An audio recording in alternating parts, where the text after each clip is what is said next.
It's f***ing disgusting. Last time I went to Japan, it is like too dry outside. They're gonna steal them. They steal them. The dirty ones, they steal. So you have to wrap it so many times. It's f***ing disgusting. 마침내 일본의 치부가 전 세계에 드러났습니다. 사건의 발단은 한 여성 기자가 우연히 입수한 오래된 문서였습니다. 일본군의 위안부 강제동원 지시가 담긴 공식 문서, 극우 세력의 협박과 가족에 대한 테러에도 기자는 목숨을 걸고 한국으로 향했습니다. 피해자 할머니들의 생생한 증언이 SNS와 CNN, BBC를 통해 전 세계로 퍼져나갔고 전 세계 언론은 한국의 편이 되었습니다. 저런 짓을 하고도 사람이냐? 당장 한국에 사과하라. 일본 전역에서 여성들이 거리로 나왔고 국제적 망신을 견디지 못한 일본 정부는 결국 무릎을 꿇었습니다. 한 여성 기자가 일본의 치부를 전 세계에 폭로한 그 통쾌한 현장으로 지금 안내합니다. 저는 야마다 사요리라고 합니다. 32살의 평범한 여성 기자였죠. 2024년 가을, 그날도 여느 때처럼 야근을 마치고 막차를 타려고 지하철역으로 내려가고 있었어요. 밤 11시가 넘은 텅 빈 계단에서 갑자기 누군가 제 팔을 잡았습니다. 놀라서 돌아보니 70대로 보이는 할머니 한 분이 떨리는 손으로 저를 붙잡고 계셨어요. 기자님이시죠? 야마다 기자님. 할머니의 목소리는 간절했고 눈에는 눈물이 고여 있었습니다. 제가 고개를 끄덕이자 할머니는 품에서 낡은 봉투를 꺼내 제 손에 쥐어주셨어요. 제 어머니가 간호사로 일하셨어요. 돌아가시기 전에 이걸 저에게 주시며 언젠가 용기 있는 사람에게 전해달라고 하셨죠. 50년을 기다렸습니다. 할머니는 그 말만 남기고 어둠 속으로 사라지셨어요. 저는 떨리는 손으로 봉투를 들고 집으로 돌아왔습니다. 집에 도착해 봉투를 열어보니 누렇게 변색된 문서들이 들어있었어요. 처음엔 무슨 내용인지 몰랐습니다. 하지만 첫 장을 펼치는 순간 제 온몸이 얼어붙었어요. 일본군 대본령의 직인이 선명하게 찍힌 공문서였습니다. 제목은 특별정신대 동원에 관한 건이었고 내용은 더욱 충격적이었어요. 조선 여성들을 강제로 동원하라는 구체적인 지시사항이 적혀 있었습니다. 나이는 14살에서 25살, 각 지역별 할당 인원수, 그리고 저항하는 자는 즉시 처분하라는 잔인한 명령까지. 제 손이 멈출 수 없이 떨렸어요. 함께 들어있던 또 다른 문서는 더 끔찍했습니다. 어느 일본인 간호사의 일기장이었는데 그녀가 목격한 위안소의 참상이 생생하게 기록되어 있었어요. 하루에 수십 명의 군인을 상대해야 했던 어린 소녀들, 병들어 쓸모없어지면 버려지거나 죽임을 당한 여성들. 오늘도 16살 조선 소녀가 자살했다.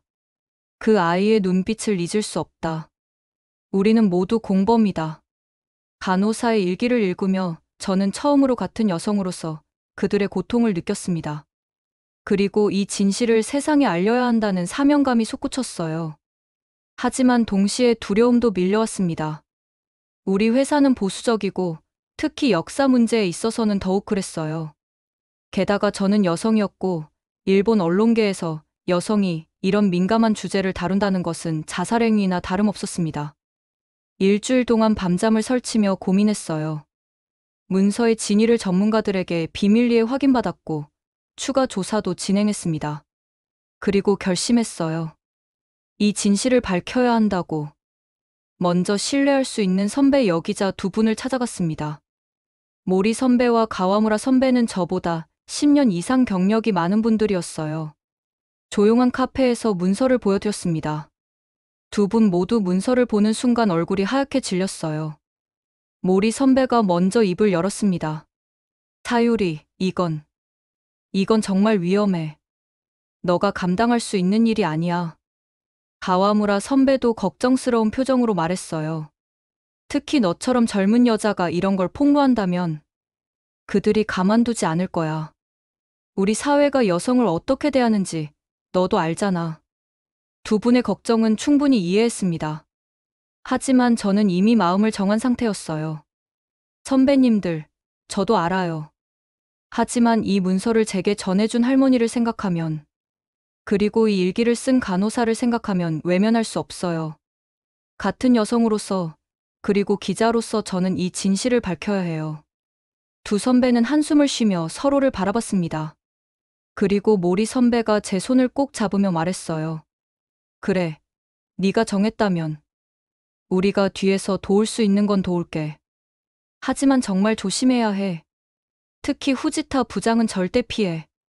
후지타 마사오 편집국 부장. 극우 성향으로 유명하고 여성 직원들에게 성희롱을 일삼는 것으로 악명 높은 인물이었죠. 저는 그날부터 더욱 조심스럽게 기사를 준비하기 시작했습니다. 문서의 진위를 재차 확인하고 추가 자료를 찾고 전문가들의 의견을 구했어요. 한 달이 지나고 드디어 첫 기사를 발행할 준비가 됐습니다. 하지만 기사가 나가기 전날 제가 무언가를 조사하고 있다는 소문이 퍼진 것 같았습니다. 어느 날 늦은 오후 회사 복도에서 후지타 부장과 마주쳤어요. 그의 눈빛은 무서울 정도로 차가웠습니다. 후지타 부장이 제 앞을 가로막으며 낮은 목소리로 말했습니다. 야마다, 너가 요즘 이상한 걸 캐고 다닌다며? 주변에 사람들이 지나다니는 복도였지만 그의 위협적인 태도는 숨길 수 없었어요. 그냥 일반적인 역사 자료를 조사하고 있을 뿐입니다. 제가 대답하자 그는 더 가까이 다가왔어요. 특유의 담배 냄새와 술 냄새가 코를 찔렀습니다. 거짓말하지 마. 너가 뭘 가지고 있는지 다 알아. 그런 조작된 쓰레기로 우리 일본을 더럽히려는 거냐? 사실을 보도하는 것이 기자의 의무입니다. 제가 단호하게 말하자 그는 비웃음을 터뜨렸어요. 사실? 웃기지 마. 여자가 감히 그런 더러운 일에 손을 대면서 무슨 자격으로 그런 말을 해? 너 같은 것들이 있으니까 일본이 약해지는 거야. 그는 주변을 둘러보더니 조용히 협박했어요. 경고하는데 그 일에서 손 떼. 안 그러면 네가 이 업계에서 다시는 일 못하게 만들어줄 테니까. 아니, 그 전에 네가 얼마나 더러운 여자인지 모두가 알게 될 거야. 그는 제 어깨를 스치며 지나갔습니다. 저는 화장실로 달려가 한참을 울었어요. 분노와 모욕감, 그리고 무력감이 한꺼번에 밀려왔습니다. 하지만 그의 협박은 오히려 제 결심을 더 굳게 만들었어요. 이런 인간들이 권력을 쥐고 있는 한 진실은 영원히 묻힐 것이 분명했으니까요. 2024년 12월, 저는 첫 번째 기사를 발행했습니다. 일본군 위안부 강제동원 문서 발견이라는 제목으로요. 반응은 폭발적이었습니다. 인터넷은 난리가 났어요. 처음엔 충격과 놀라움의 댓글들이 올라왔지만 곧 극우 세력들의 조직적인 공격이 시작됐습니다. 야마다 사요리는 한국의 돈을 받은 매춘부. 여자가 제정신이 아니면 이런 거짓말을 만들어낸다. 누가 인연이랑 잤는지 조사해봐야겠네. 성적 모욕이 가득한 댓글들이 쏟아졌어요. 제 개인 정보를 캐내려는 시도도 있었고 합성음란 사진까지 돌아다니기 시작했습니다. 회사에서도 분위기가 완전히 바뀌었어요. 남자 동료들은 대놓고 저를 무시했고 복도에서 마주치면 매국노, 김치녀 같은 욕설을 속삭였습니다. 특히 후지타 부장은 더욱 노골적이었어요. 부서 회의 때마다 저를 공개적으로 망신을 줬습니다. 야마다 기자는 요즘 픽션 소설을 쓰느라 바쁜가 보군. 아, 맞다. 여자들은 원래 상상력이 풍부하지. 특히 그런 야한 상상력 말이야. 남자 직원들이 킥킥거리며 웃었고 저는 얼굴이 빨개져서 고개를 들 수 없었어요. 어느 날은 화장실에 갔다가 충격적인 낙서를 발견했습니다. 제 이름과 함께 온갖 성적 욕설이 적혀 있었어요. 야마다는 위안부라는 문구를 보고는 그 자리에서 구역질이 났습니다. 료타가 몰래 다가와 위로했어요. 그는 신입 기자로 제가 교육을 담당했던 후배였죠. 선배님, 너무 힘들어하지 마세요. 제가 보기엔 선배님이 옳은 일을 하고 계신 거예요. 료타, 고마워. 하지만 너도 조심해. 나랑 가까이 지내면 너도 타겟이 될 거야. 하지만 더 큰 시련은 이제 시작이었습니다. 어느 날 퇴근 후 집에 가는데 누군가 따라오는 기척이 느껴졌어요. 뒤를 돌아보니 덩치 큰 남자 서너 명이 저를 따라오고 있었습니다. 저는 발걸음을 빨리 했지만 그들도 속도를 높였어요. 근처 편의점으로 뛰어들어가 점원에게 도움을 요청했습니다. 다행히 그들은 편의점 앞에서 한참을 서성이다 사라졌어요. 그날 이후로 매일 누군가 저를 감시하고 있다는 느낌이 들었어요. 그리고 일주일 후 본격적인 공격이 시작됐습니다. 새벽 2시쯤 전화벨이 울렸어요. 낯선 남자 목소리였습니다. 야마다 사유리냐? 네가 계속 그런 거짓말을 퍼뜨리면 어떻게 되는지 알려주마. 여자가 밤길을 조심해야지, 안 그래? 전화는 끊어졌지만 저는 잠을 잘 수 없었어요. 그 후로도 협박 전화는 계속됐고 점점 더 구체적이고 잔인해졌습니다. 네 집 주소 알아. 혼자 사는 여자가 문단속을 잘해야지. 내일 네가 입을 옷 색깔도 알아. 항상 지켜보고 있으니까. 저는 경찰에 신고했지만 실제로 무슨 일이 일어난 게 아니면 어렵다는 대답만 들었어요. 집 현관에는 동물의 시체나 오물이 놓여 있는 날이 많아졌고 우편함에는 협박 편지가 가득했습니다. 그 중에는 제 얼굴에 X 표시를 한 사진도 있었어요. 회사 분위기는 더욱 악화됐습니다. 여자 동료들조차 저를 피하기 시작했어요. 점심시간에 혼자 먹는 게 일상이 됐죠. 어느 날 후지타 부장이 저를 불렀습니다. 부장실에 들어가니 다른 남자 간부들도 여럿 있었어요. 야마다, 네가 회사의 명예를 실추시키고 있다는 건 알고 있겠지? 저는 진실을 보도했을 뿐입니다. 진실? 그런 건 없어. 네가 만들어낸 거짓말이지.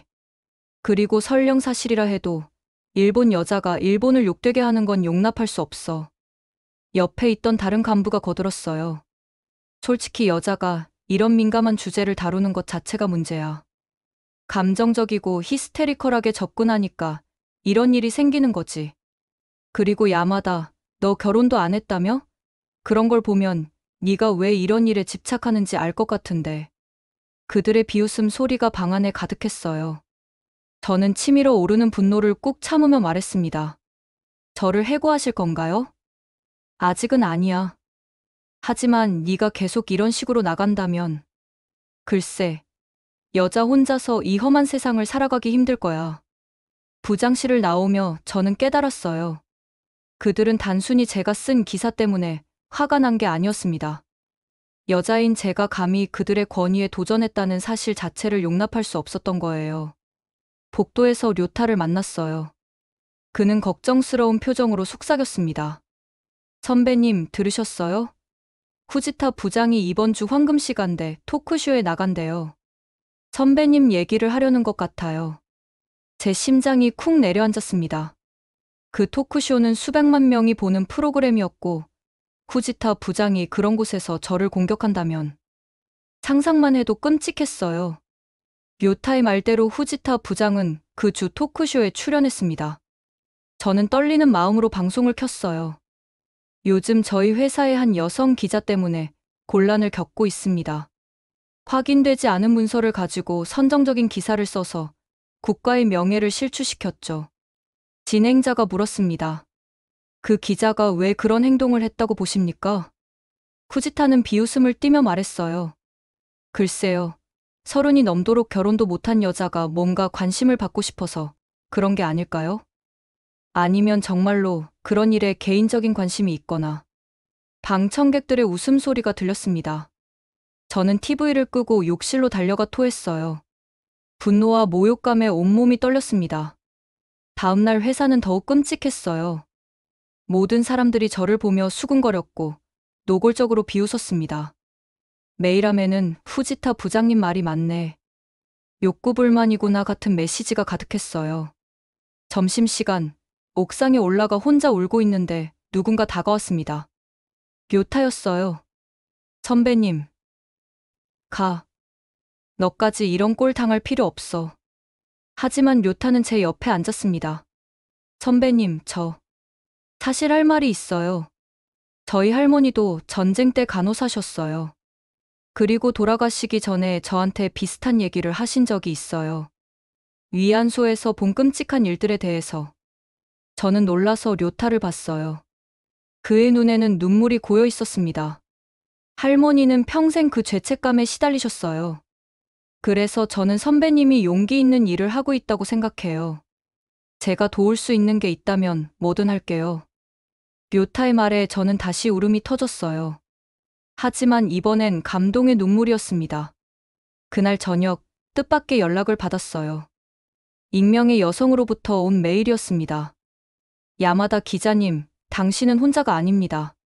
저희는 진실을 지지하는 여성들의 모임입니다. 만나서 얘기하고 싶습니다. 반신반의하며 약속 장소로 나갔어요. 작은 카페 안쪽 방에 여성 열댓 명이 모여 있었습니다. 다양한 연령대의 여성들이었어요. 한 중년 여성이 일어나 인사했습니다.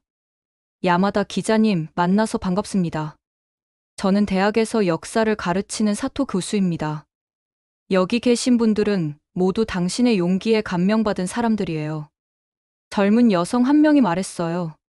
저는 시민단체에서 일하고 있어요. 사실 저희도 비슷한 자료를 가지고 있었지만 공개할 용기가 없었어요. 기자님이 먼저 나서주셔서 정말 감사합니다. 할머니 한 분도 계셨어요. 저는 전쟁 때 학생이었어요. 같은 반 친구들이 갑자기 사라졌죠. 나중에 알고 보니 기자님이 밝혀주신 그런 곳으로 끌려간 거였어요. 그날 저녁, 저는 처음으로 혼자가 아니라는 걸 느꼈습니다. 여성들은 조심스럽게 서로의 경험과 자료를 공유했어요. 사토 교수가 중요한 정보를 알려줬어요. 사실 도쿄대 도서관 지하 서고에 관련 자료들이 더 있어요. 일반인은 접근할 수 없지만 제가 방법을 찾아볼게요. 며칠 후 사토 교수의 도움으로 추가 자료를 확인할 수 있었습니다. 거기엔 더욱 충격적인 내용이 있었어요.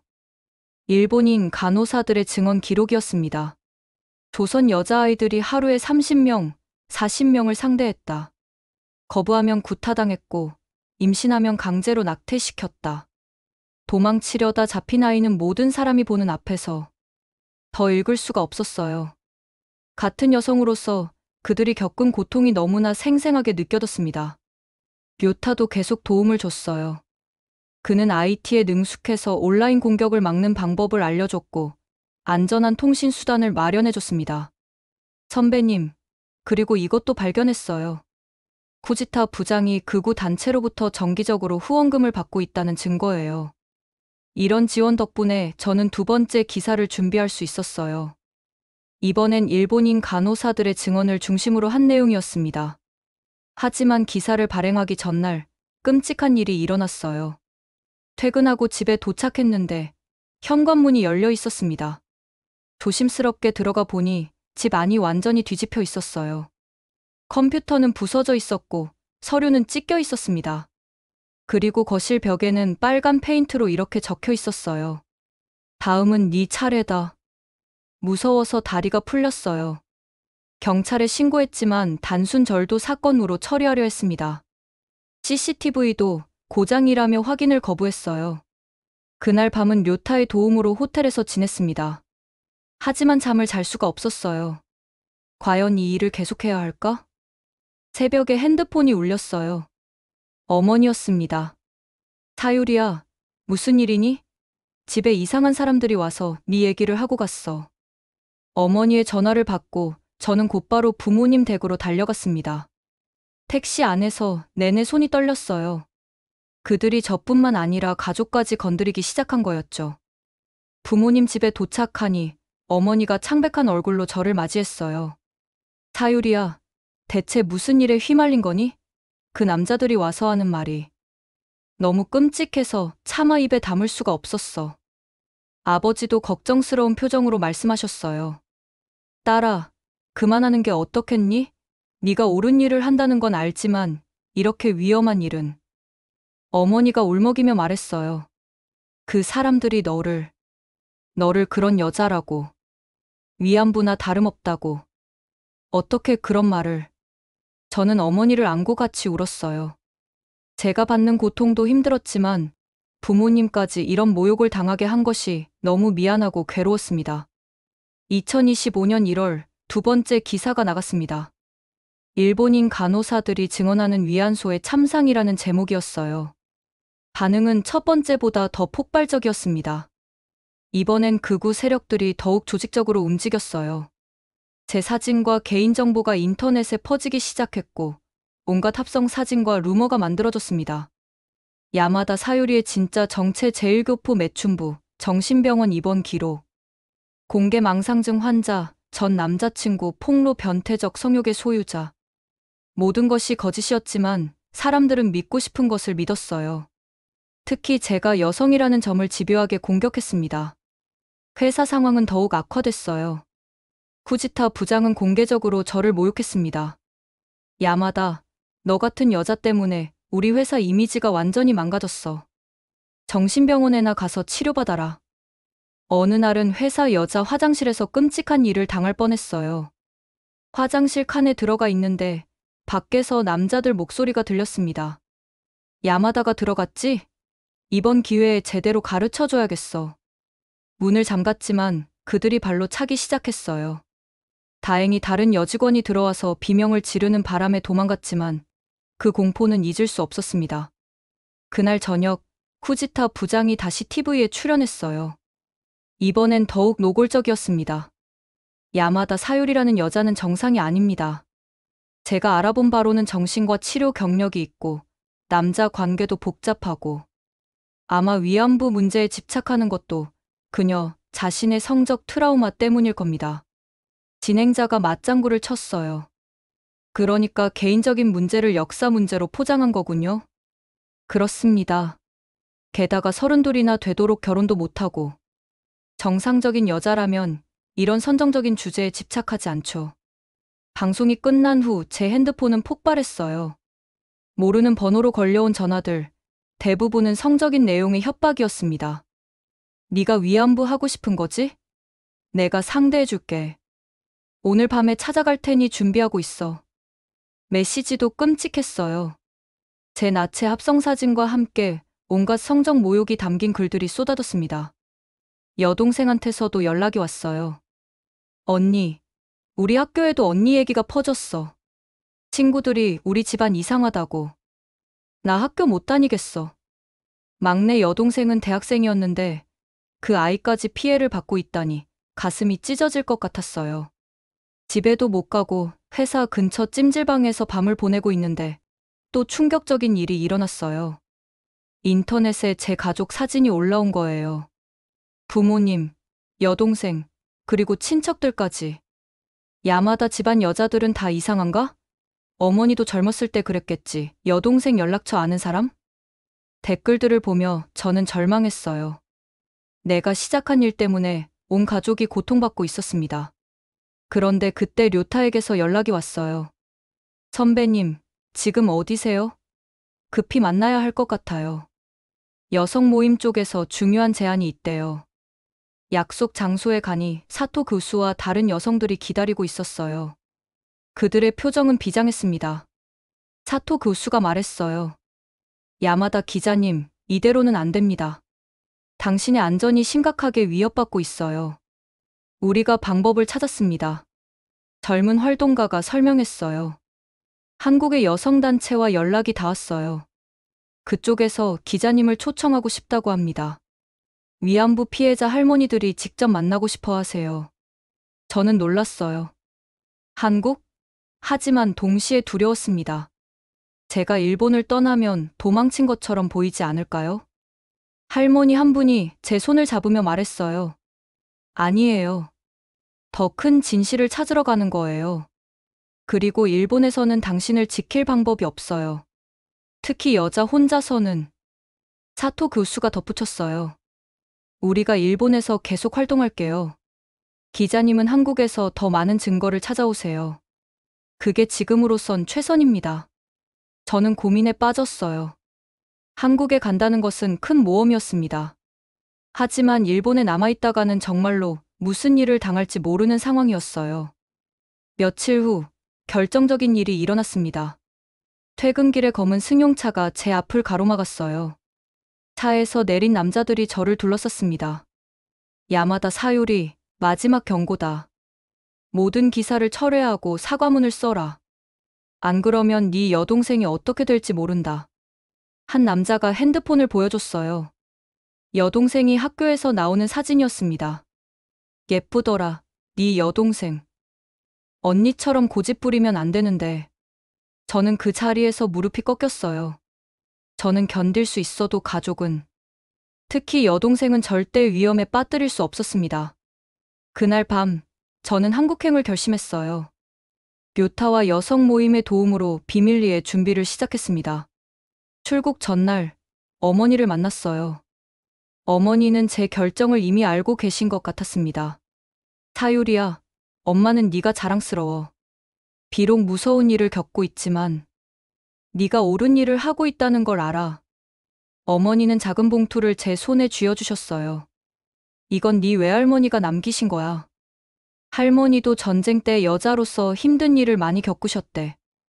이게 너에게 힘이 됐으면 좋겠어. 봉투 안에는 낡은 사진과 짧은 편지가 있었어요. 외할머니가 젊은 시절 간호사로 일하던 사진이었습니다. 어머니가 주신 외할머니의 편지를 읽어보니 놀라운 내용이 적혀 있었어요. 사랑하는 내 후손들에게. 나는 전쟁 중 육군병원에서 일했다. 그곳에서 말로 표현할 수 없는 일들을 목격했다. 특히 조선에서 온 어린 여자아이들이 겪는 고통을. 나는 비겁하게도 침묵했다. 이 죄책감을 안고 평생을 살았다. 언젠가 누군가는 그 진실을 밝혀주길 바란다. 저는 편지를 읽으며 울었어요. 외할머니도 그 시대를 살았던 여성으로서 얼마나 괴로우셨을까요? 어머니가 제 손을 꼭 잡으며 말씀하셨어요. 사유리야, 할머니가 못다 한 일을 네가 하고 있는 거야. 우리 여자들은 너무 오래 침묵했어. 이제는 목소리를 낼 때야. 아버지도 옆에서 고개를 끄덕이셨어요. 딸아, 처음엔 네가 위험한 일에 뛰어드는 게 걱정됐다. 하지만 이제 깨달았어. 누군가는 해야 할 일이고 그게 내 딸이라는 게 자랑스럽구나. 여동생 유미도 있었어요. 22살의 대학생인 유미는 그동안 제 때문에 많은 고통을 받았죠. 언니, 미안해. 내가 너무 겁먹어서. 하지만 이제 알았어. 언니가 얼마나 용감한 일을 하고 있는지. 돌아오면 나도 도울게. 가족들의 지지를 받으니 마음이 한결 가벼워졌어요. 하지만 동시에 더 큰 책임감도 느껴졌습니다. 그날 밤, 료타가 찾아왔어요. 그는 제가 쓸 새 신분증과 항공권을 건네줬습니다. 선배님, 모든 준비가 끝났어요. 내일 아침 일찍 출발하는 게 좋을 것 같아요. 공항까지는 제가 모실게요. 료타는 잠시 머뭇거리다가 말했어요. 선배님, 사실 저 고백할 게 있어요. 선배님을 처음 봤을 때부터 존경했어요. 아니, 그 이상의 감정이었던 것 같아요. 저는 놀라서 료타를 봤어요. 그의 눈에는 진심이 담겨 있었습니다. 료타, 지금 말하는 게 맞는지 모르겠어요. 하지만 선배님이 떠나기 전에 꼭 말하고 싶었어요. 제가 선배님을 지키고 싶었던 건 단순히 후배로서가 아니었어요. 저는 료타의 손을 살짝 잡았어요. 료타, 고마워. 정말 힘이 됐어. 하지만 지금은 이 일을 먼저 끝내야 해. 돌아오면 그때 얘기하자. 료타는 고개를 끄덕였어요. 기다릴게요. 꼭 무사히 돌아오세요. 다음 날 새벽, 공항으로 향했습니다. 예상대로 검은 정장의 남자들이 곳곳에 있었어요. 하지만 료타와 여성 모임에서 나온 분들이 교묘하게 그들의 시선을 돌려줬습니다. 체크인을 하고 출국장으로 향하는데 갑자기 누군가 제 이름을 불렀어요. 야마다 사요리. 돌아보니 후지타 부장이었습니다. 그는 몇 명의 남자들과 함께 서 있었어요. 어디 도망가려고? 겁쟁이 같은 년. 역시 여자는 뭘 해도 안 되는군. 저는 후지타를 똑바로 쳐다봤어요. 도망가는 게 아닙니다. 더 큰 진실을 찾으러 가는 거예요. 당신 같은 사람들이 아무리 막으려 해도 진실은 밝혀질 겁니다. 후지타가 다가오려 하자 공항보안요원들이 막아섰어요. 사토 교수가 미리 연락해둔 거였죠. 건드리지 마세요. 국제적 망신을 당하고 싶지 않다면. 저는 당당하게 출국장으로 들어갔어요. 뒤에서 후지타가 고함을 질렀지만 이미 늦었습니다. 비행기 좌석에 앉아서야 긴장이 풀렸어요. 창밖으로 보이는 일본 땅을 보며 복잡한 심경이 들었습니다. 내가 사랑하는 나라, 하지만 진실을 외면하는 나라. 2시간 반 후, 인천공항에 도착했습니다. 입국장을 나오니 야마다 사요리 기자님이라고 적힌 팻말을 든 여성이 기다리고 있었어요. 안녕하세요, 야마다 기자님. 한국여성단체연합에서 나온 김혜원입니다. 기다리고 있었어요. 김혜원 씨는 따뜻한 미소로 저를 맞아줬어요. 30대 중반으로 보이는 그녀는 유창한 일본어를 구사했습니다. 힘든 여정이셨죠? 우선 숙소로 모시겠습니다. 할머니들은 내일 뵙기로 했어요. 차를 타고 서울 시내로 들어가는 동안 저는 창밖을 구경했어요. 일본에서 들었던 것과는 전혀 다른 모습이었습니다. 현대적인 건물들, 깨끗한 거리, 활기찬 사람들. 놀라셨나요? 일본에서는 한국을 어떻게 가르치는지 알아요.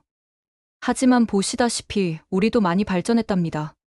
숙소는 작지만 아늑한 게스트하우스였어요. 김혜원 씨가 말했습니다. 여기는 우리 단체에서 운영하는 곳이에요. 안전하니까 걱정하지 마세요. 참, 그리고 이거. 그녀는 서류 봉투를 건넸어요.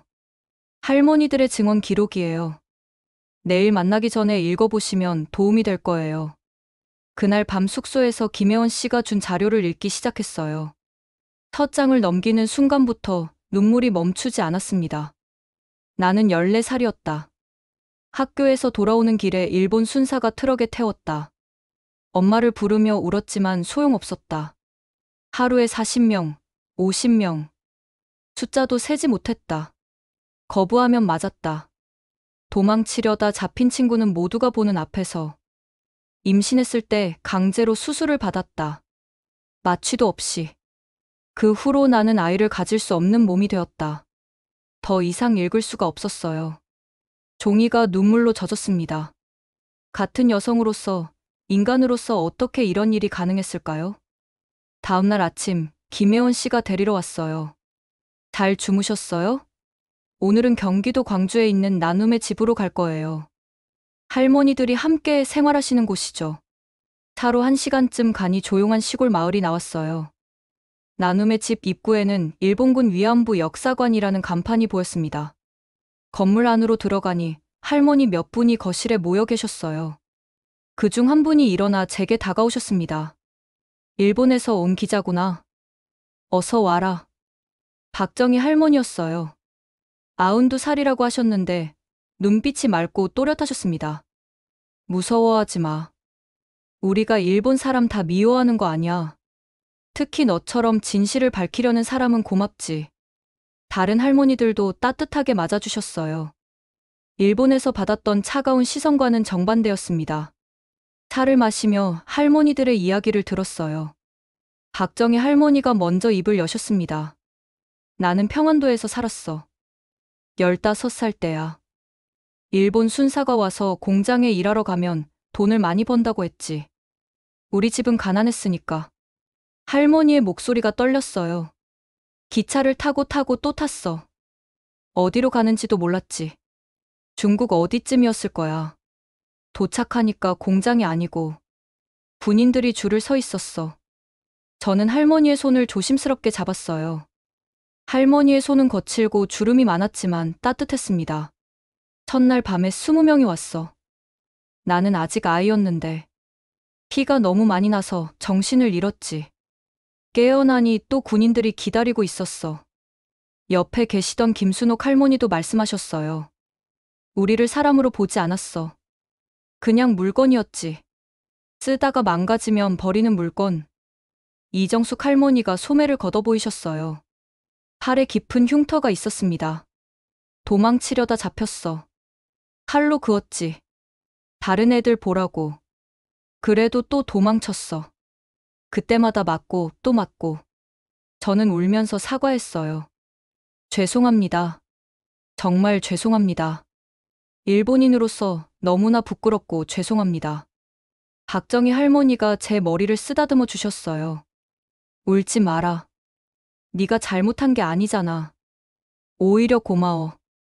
일본에서도 진실을 알리려는 사람이 있다는 게. 점심을 함께 먹으며 할머니들은 더 많은 이야기를 들려주셨어요. 해방 후에도 고향에 돌아가지 못한 사연, 평생 결혼도 못하고 아이도 낳지 못한 한 악몽에 시달리는 밤들. 제일 억울한 건 우리를 거짓말쟁이 취급하는 거야. 우리가 돈 받으려고 거짓말한다고? 차라리 이런 기억이 없었으면 좋겠어. 오후에는 역사관을 둘러봤어요. 그곳에는 할머니들이 그린 그림들이 전시되어 있었습니다. 그림으로 표현한 그들의 고통이 생생하게 전달됐어요. 특히 한 그림 앞에서 발걸음을 뗄 수 없었어요. 어린 소녀가 군인들에게 둘러싸여 있는 그림이었는데 소녀의 눈에서 흐르는 눈물이 핏빛이었습니다. 김혜원 씨가 설명했어요. 강덕경 할머니 작품이에요. 매일 밤 이 장면이 꿈에 나타난다고 하셨어요. 70년이 지났는데도 저녁 무렵 할머니들과 작별 인사를 했어요. 박정희 할머니가 제 손을 꼭 잡으셨습니다. 일본에 돌아가면 사람들에게 전해줘. 우리가 원하는 건 돈이 아니라고. 진심 어린 사과와 다시는 이런 일이 없도록 하는 약속, 그것뿐이라고. 숙소로 돌아오는 길에 김혜원 씨가 말했어요. 할머니들이 처음엔 일본 기자 온다고 해서 걱정하셨어요. 또 상처받으실까봐. 하지만 야마다 기자님 기사를 읽고는 만나고 싶어 하셨죠. 할머니들이 너무 따뜻하게 대해주셔서 오히려 제가 더 죄송하고 감사했어요. 할머니들은 미움보다는 용서를 택하신 분들이에요. 하지만 용서는 진실 인정과 사과가 먼저죠. 그날 밤 호텔에서 일본에 있는 료타에게 연락했어요. 료타, 나 괜찮아. 오늘 할머니들을 만났어. 정말 마음이 아팠어. 료타의 목소리가 들렸어요. 선배님, 여기도 변화가 시작됐어요. 선배님 기사를 지지하는 시민들이 모이기 시작했고 몇몇 정치인들도 목소리를 내고 있어요. 하지만 료타는 걱정스러운 소식도 전했어요. 후지타 부장이 선배님을 명예훼손으로 고소한대요. 그리고 선배님 부모님 댁 주변에 계속 수상한 사람들이 있다고 해요. 가족들이 여전히 위험에 노출되어 있다는 사실에 가슴이 답답했어요. 하지만 이제 와서 멈출 수는 없었습니다. 다음 날부터 저는 더 많은 자료를 수집하기 시작했어요. 김혜원 씨의 안내로 여러 기관을 방문했습니다. 먼저 간 곳은 서울대학교 정진성 교수의 연구실이었어요. 정 교수는 위안부 문제 전문가로 수십 년간 연구를 해오신 분이었어요. 야마다 기자님, 반갑습니다. 일본에서 용기 있는 보도를 해주셔서 감사해요. 제가 가진 자료들을 보여드릴게요. 정 교수의 연구실은 자료로 가득했어요. 일본군 문서, 피해자 증언록, 각종 사진 자료들. 그 중에서도 충격적인 것은 일본 정부의 공식 문서들이었습니다. 이건 일본 방위청 도서관에서 발견된 자료예요. 일본군이 직접 위안소를 설치하고 운영했다는 명백한 증거죠. 그런데 일본 정부는 계속 부인하고 있어요. 저는 자료들을 카메라로 찍으며 메모했어요. 일본에서는 절대 볼 수 없었던 것들이었습니다. 특히 이 문서를 보세요. 위안부 모집에 관한 건이라고 되어 있죠? 여기 보면 자발적으로 온 것처럼 위장하라는 지시가 있어요. 정말 치밀하고 조직적인 범죄였다는 것을 알 수 있었어요. 그들은 처음부터 진실을 숨길 계획이었던 거죠. 오후에는 전쟁과 여성 인권박물관을 방문했어요. 그곳에서 더 많은 증거들을 볼 수 있었습니다. 특히 외국인 피해자들의 증언도 있었어요. 네덜란드, 중국, 필리핀. 일본군의 만행은 아시아 전체에 걸쳐 있었습니다. 박물관 윤미향 관장이 중요한 얘기를 해주셨어요. 일본이 계속 부인하는 이유 중 하나는 배상금 때문이에요. 인정하면 엄청난 배상을 해야 하니까. 하지만 할머니들이 원하는 건 돈이 아니라 명예 회복이에요. 저녁에는 서울 시내로 나왔어요. 김혜원 씨가 서울의 모습을 보여주고 싶다고 했죠. 명동, 강남, 홍대. 어디를 가든 활기가 넘쳤어요. 젊은이들은 세련됐고 거리는 깨끗했으며 상점들은 현대적이었습니다. 일본에서는 한국을 어떻게 가르치나요? 김혜원 씨의 질문에 저는 부끄러웠어요. 솔직히 후진국이라고 배웠어요. 일본의 도움으로 겨우 발전했다고. 그런데 와보니 완전히 달라요. 어떤 면에서는 일본보다 더 발전한 것 같아요. 그게 바로 왜곡이죠. 역사도 현실도 모두 왜곡해서 가르치는 거예요. 한강공원을 걸으며 김혜원 씨가 말했어요. 우리는 일본을 미워하지 않아요. 다만 진실을 인정하고 사과하길 바랄 뿐이죠. 독일을 보세요. 철저히 반성하고 사과했잖아요. 그래서 유럽에서 신뢰받고 있고요. 그녀의 말이 맞았어요. 일본은 왜 독일처럼 하지 못하는 걸까요? 그때 일본에서 연락이 왔어요. 사토 교수였습니다. 야마다 기자님, 좋은 소식이에요. 도쿄대 여학생들이 중심이 되어 지지 집회를 열었어요. 진실을 위한 여성들의 연대라는 이름으로요. 가슴이 뭉클했어요. 일본에서도 변화가 시작되고 있었던 거죠. 하지만 나쁜 소식도 있었어요. 그런데 조심하세요. 쿠지타가 한국의 극우 단체와 연락을 취하고 있다는 정보가 있어요. 기자님을 압박하려는 것 같아요. 셋째 날, 저는 다시 나눔의 집을 방문했어요. 이번에는 더 많은 할머니들을 만날 수 있었습니다. 그 중에서도 이옥선 할머니의 이야기가 가장 충격적이었어요. 나는 부산에서 끌려갔어. 16살이었지. 중국 만주 어디쯤이었나. 하루는 일본 군인이 100명도 넘게 왔어. 정신을 잃었다, 깨어났다 반복했지. 이옥선 할머니는 말을 잇기 힘들어 하셨어요. 저는 할머니의 손을 꼭 잡았습니다. 그런데 제일 끔찍한 건 임신했을 때야. 군의관이 와서 배를 칼로 갈랐어. 마취도 없이. 아기 울음소리가 들렸는데 곧 조용해졌지. 저는 참을 수 없어서 엉엉 울었어요. 같은 여성으로서 그 고통이 어떤 것인지 상상조차 할 수 없었습니다. 김복동 할머니도 증언해 주셨어요. 해방되고 고향에 돌아왔는데 아무도 날 반기지 않았어. 더러운 여자라고, 일본 군인들한테 몸 판 여자라고. 그게 더 아팠어. 결혼도 못했지. 누가 우리 같은 여자를 아내로 맡겠어? 평생 혼자 살았어. 가족도 없고 자식도 없고. 할머니들의 이야기를 들으며 저는 깨달았어요. 그들이 잃은 것은 단순히 몇 년의 시간이 아니었습니다. 여성으로서의 삶 전체를 빼앗긴 거였어요. 점심 식사 후 할머니들과 더 깊은 대화를 나눴어요. 박정희 할머니가 물으셨어요. 야마다 기자는 왜 이런 위험한 일을 하는 거야? 일본에서 여자가 이런 일 하면 힘들 텐데. 저는 솔직하게 답했어요. 처음엔 기자로서의 사명감이었어요. 하지만 이제는 달라요. 같은 여성으로서 할머니들의 이야기를 전하지 않으면 안 된다고 느껴요. 이옥선 할머니가 말씀하셨어요. 그래, 여자들끼리는 통하는 게 있지. 남자들은 몰라. 우리가 겪은 고통을. 그때 김복동 할머니가 중요한 얘기를 하셨어요. 있잖아, 일본 여자들 중에도 피해자가 있었어. 오키나와 여자들. 자기 나라 여자들한테도 그랬다고. 저는 놀랐어요. 일본에서는 전혀 들어본 적 없는 이야기였거든요. 군인들이 오키나와 여자들도 위안부로 끌고 갔어. 일본 정부는 자국민도 버린 거야. 이 사실을 알고 더욱 분노가 치밀었어요. 일본 정부는 정말 모든 여성을 도구로만 봤던 거였습니다. 오후에는 할머니들이 미술 치료를 받는 모습을 봤어요. 그림으로 자신의 트라우마를 표현하고 치유하는 시간이었죠. 한 할머니가 그린 그림이 인상적이었어요.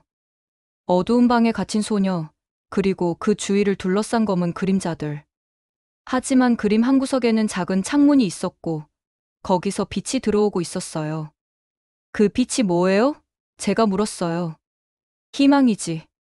언젠가는 여기서 나갈 수 있다는 희망. 그것 때문에 살아남았어. 저녁이 되어 숙소로 돌아가려는데 박정희 할머니가 저를 불러 세우셨어요. 야마다 기자, 이거 가져가. 할머니가 건네준 것은 작은 팔찌였어요. 이건 우리가 만든 거야. 평화의 팔찌라고 하지. 너 같은 용기 있는 여자가 차줘야 해. 저는 눈물을 흘리며 팔찌를 받았어요. 할머니, 꼭 일본에 돌아가서 진실을 알릴게요. 약속해요. 숙소로 돌아와서 료타에게 전화했어요. 료타, 오늘도 할머니들을 만났어. 일본인 여성 피해자도 있었대. 오키나와 여성들이. 네? 정말요? 저도 처음 듣는 얘기예요. 우리가 모르는 게 너무 많아. 일본 정부가 얼마나 철저히 숨겼는지. 료타가 중요한 소식을 전했어요. 선배님, 내일 긴급 기자회견이 있을 예정이에요. 일본의 여성 학자들과 운동가들이 모여서 선배님을 지지하는 성명을 발표한대요. 희망적인 소식이었지만 동시에 걱정도 됐어요. 료타, 혹시 당신도 위험하지 않아? 나 때문에. 괜찮아요. 저도 이제 각오했어요. 그리고 선배님이 돌아오면 꼭 하고 싶은 말이 있어요. 다음날 아침 김혜원 씨가 급하게 찾아왔어요. 야마다 기자님, 일본에서 연락이 왔는데 상황이 심각한 것 같아요. 후지타라는 사람이 한국의 극우 단체와 접촉했대요. 내일 나눔의 집 앞에서 시위를 계획하고 있다고. 순간 등골이 서늘해졌어요. 할머니들을 직접 위협하려는 거였습니다. 김 선생님, 우리가 뭘 할 수 있을까요? 한국 여성단체들이 대응 시위를 준비하고 있어요. 할머니들을 지켜야죠. 그날 오후 놀라운 일이 벌어졌어요.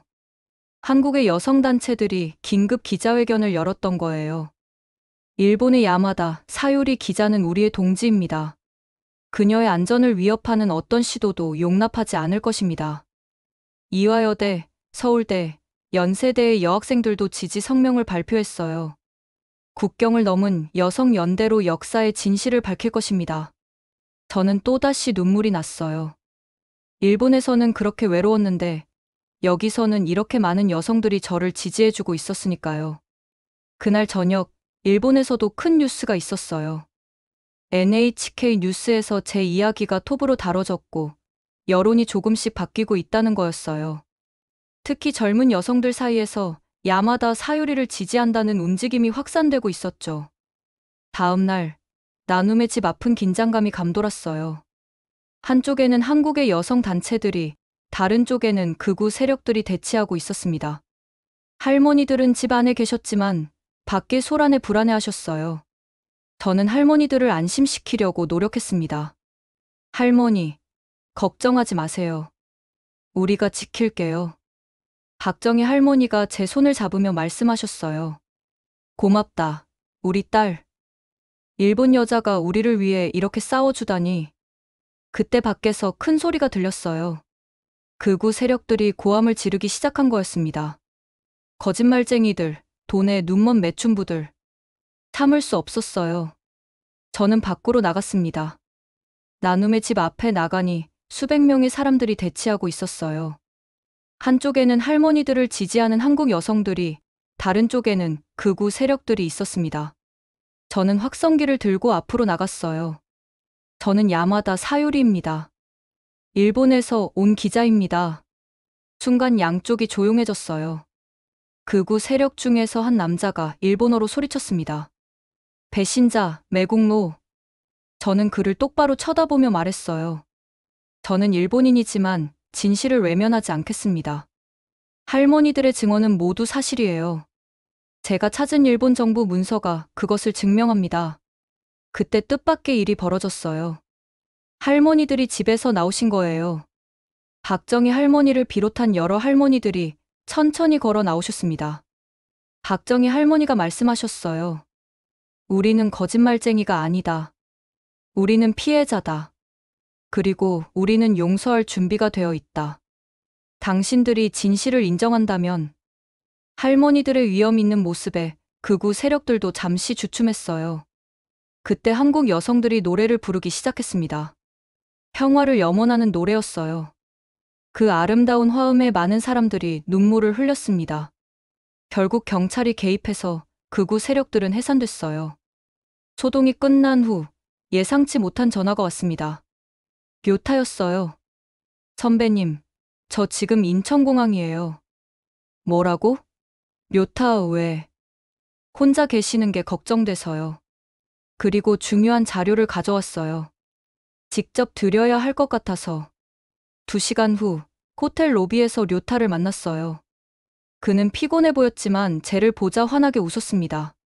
선배님, 무사하셔서 다행이에요. 료타는 가방에서 서류 뭉치를 꺼냈어요. 이거 보세요. 일본 외무성 직원이 익명으로 제공한 거예요. 일본 정부가 수십 년간 위안부 문제를 조직적으로 은폐해온 내부 문건이에요. 자료를 펼쳐보니 정말 충격적이었어요. 역대 총리들의 지시사항, 증거 인멸 계획, 피해자 회유 공작. 이건 정말 결정적인 증거예요. 네, 그래서 직접 가져왔어요.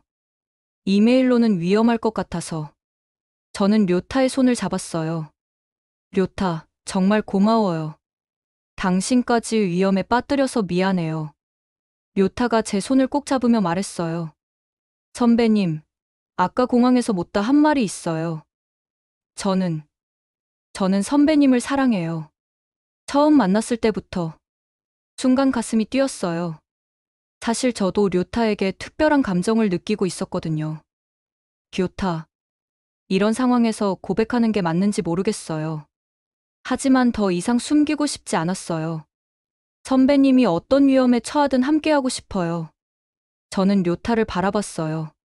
진심이 가득한 그의 눈을 보니 더 이상 망설일 이유가 없었습니다.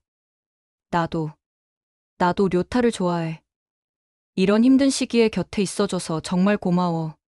료타는 조심스럽게 저를 안아줬어요. 그 따뜻함에 그동안의 긴장이 풀리는 것 같았습니다. 하지만 행복한 순간은 오래가지 못했어요. 김혜원 씨가 급하게 전화를 했습니다. 야마다 기자님, 큰일 났어요. 일본에서 유미 씨가 폭행을 당했대요. 김혜원 씨의 전화를 받고 저는 그 자리에 주저앉았어요. 여동생 유미가 대학에서 극우 성향 학생들에게 둘러싸여 폭행을 당했다는 거였습니다. 료타가 저를 부축하며 일본의 어머니와 통화할 수 있게 도와줬어요. 엄마, 유미가 어떻게 됐어? 얼굴에 멍이 들고 갈비뼈도 다쳤대. 지금 병원에 있어. 그 아이들이 네 언니처럼 매국노가 되고 싶냐고 하면서 죄책감에 눈물이 멈추지 않았어요. 내가 시작한 일 때문에 여동생이 피해를 보다니. 일본으로 돌아가야 해요. 당장. 하지만 김혜원 씨가 만류했어요. 지금 돌아가면 위험해요. 그들이 원하는 게 바로 그거예요. 기자님을 일본으로 유인하려는 거죠. 료타도 같은 의견이었어요. 선배님, 지금은 참아야 해요. 유미 씨도 선배님이 위험에 빠지는 걸 원하지 않을 거예요. 그날 밤, 저는 유미와 영상통화를 했어요. 얼굴이 퉁퉁 부은 유미를 보니 가슴이 찢어질 것 같았습니다. 유미야, 미안해. 정말 미안해. 언니, 울지 마. 나 괜찮아. 오히려 자랑스러워. 우리 언니가 이렇게 용감한 일을 하고 있다는 게. 유미는 부은 얼굴로도 웃으려고 했어요. 언니, 알아? 학교에서 나를 지켜준 친구들도 있었어. 다 여자애들이었지만 우리끼리 뭉쳐서 맞섰어. 그래도 다쳤잖아. 언니가 하는 일에 비하면 이건 아무것도 아니야. 언니, 끝까지 해. 우리 가족 모두 언니를 지지해. 여동생의 말에 오히려 제가 힘을 얻었어요. 다음 날 놀라운 소식이 들렸어요. 일본 전국 각지에서 여성들이 들고 일어났다는 거였어요. 유미를 폭행한 자들을 처벌하라. 여성에 대한 폭력을 멈춰라. 야마다 사유리를 지지한다. 특히 도쿄 시부야에서는 5천 명이 넘는 여성들이 모였다고 했어요. 그 중에는 유명 여배우들과 작가들도 있었습니다. 사토 교수가 전화로 상황을 설명해줬어요. 야마다 기자님, 이제 흐름이 바뀌고 있어요. 여성들이 각성하기 시작했어요. 단순히 위안부 문제가 아니라 여성 인권의 문제로 인식하기 시작한 거죠. 한국에서도 연대 집회가 열렸어요. 이화여대, 대강당에 1,000명이 넘는 여학생들이 모였습니다. 일본의 야마다 기자와 유미 씨를 지지합니다. 국경을 넘은 여성연대. 저는 집회에 참석해서 인사를 했어요. 한국의 여성 여러분, 정말 감사합니다. 여러분의 지지가 저에게 큰 힘이 됩니다. 우리는 함께 진실을 밝힐 것입니다. 집회가 끝난 후 놀라운 일이 벌어졌어요. 한 할머니가 제게 다가오셨는데 일본어로 말씀하셨습니다. 나도 일본 사람이에요. 전쟁 때 한국 남자와 결혼해서 여기 살고 있죠. 할머니는 낡은 수첩을 꺼내 보여주셨어요. 이건 내 친구가 쓴 일기예요. 도쿄에서 간호사로 일했는데 위안부 모집에 가담하게 됐대요. 평생 죄책감에 시달리다가 이 일기를 남기고 죽었어요. 일기를 읽어보니 더욱 구체적인 내용들이 있었어요. 일본 정부가 어떻게 조직적으로 여성들을 모집했는지, 어떤 속임수를 썼는지. 이걸 공개해도 될까요? 그럼요. 친구도 그걸 바랐을 거예요. 진실이 밝혀지기를. 며칠 후, 저는 한국에서의 마지막 기자회견을 했어요. 그동안 수집한 모든 자료와 할머니들의 증언, 그리고 새로 입수한 일기까지 공개했습니다. 일본 정부는 더 이상 거짓말을 할 수 없습니다. 증거는 차고 넘칩니다. 이제는 인정하고 사과할 때입니다. 기자회견장에는 한국뿐 아니라 세계 각국의 기자들이 모였어요. CNN, BBC, 르몽드. 이제 이 문제는 국제적 이슈가 된 거죠. 질의응답 시간에 한 기자가 물었어요. 일본으로 돌아가면 어떤 일이 기다리고 있을 것 같습니까? 모르겠어요. 하지만 두렵지 않아요. 진실을 아는 사람들이 저를 지켜줄 거라고 믿으니까요. 료타가 제 옆에서 손을 꼭 잡아줬어요. 그 온기가 큰 위로가 됐습니다. 마지막으로 나눔의 집을 방문했어요. 할머니들과 작별 인사를 하는데 박정희 할머니가 저를 꼭 안아주셨습니다. 잘 가라, 우리 딸. 일본에 가서도 씩씩하게 싸워. 우리가 응원할게. 다른 할머니들도 한 분 한 분 저를 안아주셨어요. 그 따뜻함을 평생 잊지 못할 것 같았습니다. 공항으로 가는 길, 김혜원 씨가 말했어요. 야마다 기자님, 혼자가 아니에요. 한국의 모든 여성들이 당신과 함께 있어요. 인천공항에 도착하니 놀라운 광경이 펼쳐져 있었어요. 수백 명의 한국 여성들이 모여서 저를 환송하고 있었던 거예요. 야마다 사유리, 힘내세요. 진실은 반드시 승리합니다. 저는 눈물을 흘리며 인사했어요.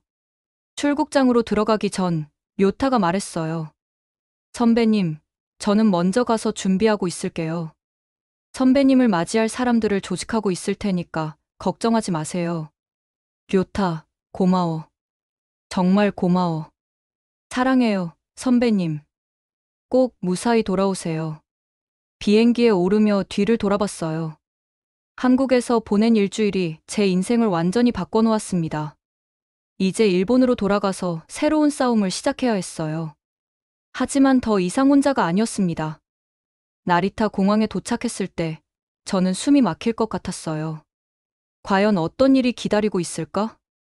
입국 심사를 마치고 나오니 놀라운 광경이 펼쳐져 있었습니다. 수백 명의 여성들이 플래카드를 들고 저를 기다리고 있었어요. 야마다 사요리 기자를 환영합니다. 진실을 밝힌 용기에 감사합니다. 그 중심에는 료타와 사토 교수, 그리고 처음 보는 많은 여성들이 있었어요.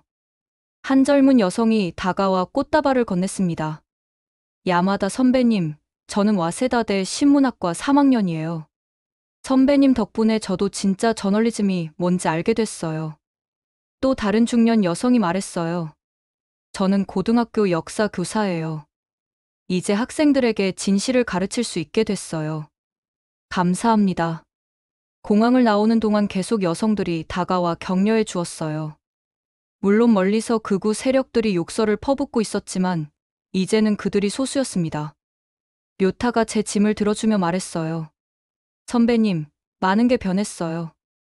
특히 유미 씨 폭행 사건 이후로 여론이 완전히 돌아섰어요. 차를 타고 도쿄 시내로 들어가는데 곳곳에서 시위가 벌어지고 있었어요. 일본 정부는 사죄하라. 여성에 대한 폭력을 멈춰라. 사토 교수가 설명해 주셨어요. 지난 일주일 동안 일본 전역에서 50만 명이 넘는 여성들이 거리로 나왔어요. 역사상 최대 규모의 여성 운동이 벌어지고 있는 거죠. 집에 도착하니 부모님과 유미가 기다리고 있었어요. 유미의 얼굴은 아직 상처가 남아 있었지만 밝게 웃으며 저를 맞아줬습니다. 언니, 잘 왔어.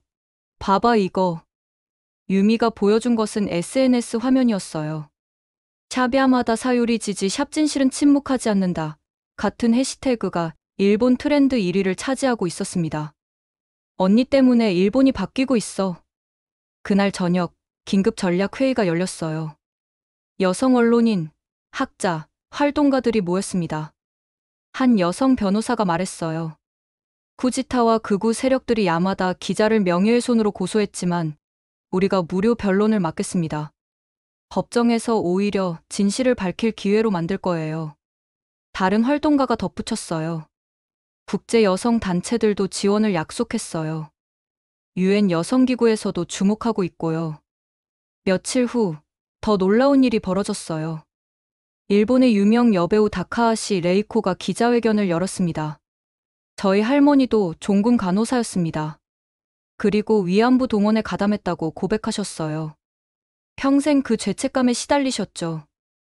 이제는 진실을 말할 때입니다. 그녀의 고백은 폭탄과 같았어요. 일본의 톱스타가 가족의 과거를 공개하며 사죄한 것이니까요. 이어서 더 많은 증언이 쏟아졌어요. 우리 어머니도 위안부 모집에 동원됐었대요. 속아서 갔다가 진실을 알고 도망쳤다고. 우리 이모가 오키나와에서 일본군 위안부였어요. 일본 정부는 자국민도 버렸어요. 방송가에서도 변화가 일어났어요.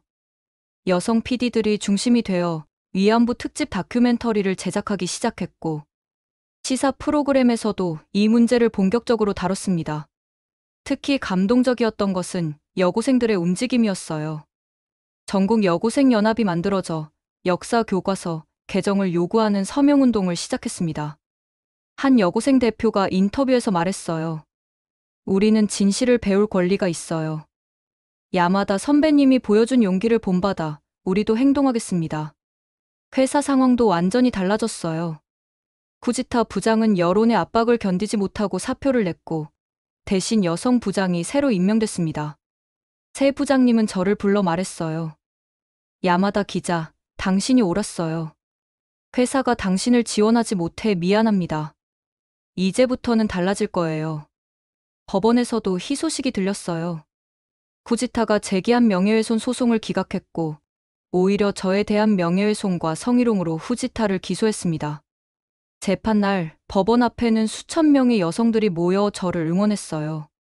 야마다 사유리는 무죄다. 진실을 말한 것은 죄가 아니다. 법정에서 저는 당당히 증언했어요. 저는 기자로서 진실을 보도했을 뿐입니다. 그리고 여성으로서 다른 여성들의 고통을 외면할 수 없었습니다.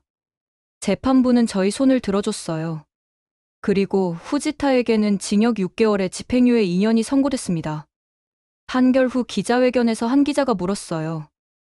이제 어떤 계획이 있으신가요? 계속 진실을 보도할 겁니다. 그리고 한일 여성들의 연대를 더욱 강화하고 싶어요. 우리가 함께 한다면 어떤 벽도 넘을 수 있으니까요. 그날 저녁 축하 파티가 열렸어요. 여성 언론인, 학자, 활동가들이 모두 모였습니다. 사토 교수가 건배사를 했어요. 야마다 기자 덕분에 일본 여성들이 각성했습니다. 이제 우리는 침묵하지 않을 겁니다. 여성들이 만드는 새로운 일본을 위하여. 료타가 제 옆에서 속삭였어요. 선배님, 정말 자랑스러워요. 이제 새로운 시작이네요. 저는 료타의 손을 잡고 미소 지었어요. 네, 이제 시작이었습니다. 며칠 후, 일본 정부에서 역사적인 발표가 있었어요. 총리가 직접 기자회견을 열어 위안부 강제동원을 인정하고 공식 사과를 한 거예요. 일본군은 과거 위안부 강제동원에 직접 관여했습니다.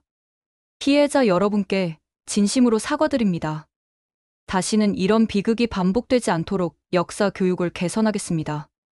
비록 늦었지만 드디어 진실이 인정받은 순간이었어요. 한국에서도 환영의 메시지가 쏟아졌어요. 박정희 할머니가 영상 메시지를 보내주셨습니다. 야마다 기자, 고마워. 덕분에 우리가 거짓말쟁이가 아니라는 걸 증명했어. 이제 편히 눈 감을 수 있겠어. 저는 그 메시지를 보며 또 울었어요. 할머니들의 한이 조금이나마 풀렸다면 그것으로 충분했습니다. 그로부터 6개월 후 저는 료타와 결혼했어요. 작은 결혼식이었지만 의미 있는 분들이 모두 참석해 주셨습니다. 박정희 할머니도 영상으로 축하 메시지를 보내주셨어요. 우리 딸 결혼 축하해. 행복하게 잘 살아. 그리고 계속 진실을 위해 싸워줘. 지금도 저는 기자로서 진실을 보도하고 있습니다. 위안부 문제뿐만 아니라 여성 인권과 관련된 모든 문제들을 다루고 있죠. 가끔 그날을 떠올립니다. 지하철역에서 할머니가 건네준 그 봉투. 그것이 제 인생을 얼마나 바꿔놓았는지. 진실은 때로 무겁고 고통스럽습니다. 하지만 외면해서는 안 됩니다. 특히 우리가 여성이라면 다른 여성들의 고통을 모른 척할 수 없습니다. 이 이야기가 끝이 아닙니다. 아직도 세계 곳곳에서는 여성의 인권이 짓밟히고 있고 진실이 왜곡되고 있습니다. 우리 모두가 작은 용기를 낸다면 세상은 분명 바뀔 것입니다. 지금까지 일본의 한 여성 기자가 목숨을 걸고 밝혀낸 위안부의 진실, 그리고 그것이 만들어낸 거대한 변화의 이야기를 들려드렸습니다. 한 사람의 용기가 어떻게 역사를 바꿀 수 있는지, 여성들의 연대가 얼마나 강력한 힘이 되는지 보셨나요?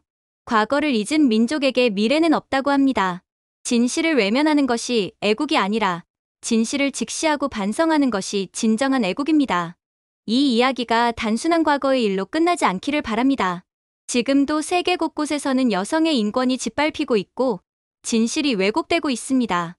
우리 모두가 야마다 사유리가 될 수 있습니다. 작은 용기가 모여 큰 변화를 만듭니다. 여러분 한국인으로서 잊혀진 역사의 진실을 널리 알리기 위해 이 영상을 공유해주세요. 진실은 공유될 때 더 큰 힘을 갖습니다. 구독과 좋아요도 잊지 말아주세요. 여러분의 관심이 더 많은 진실을 밝히는 힘이 됩니다. 지금까지 감동 편지함이었습니다. 감사합니다.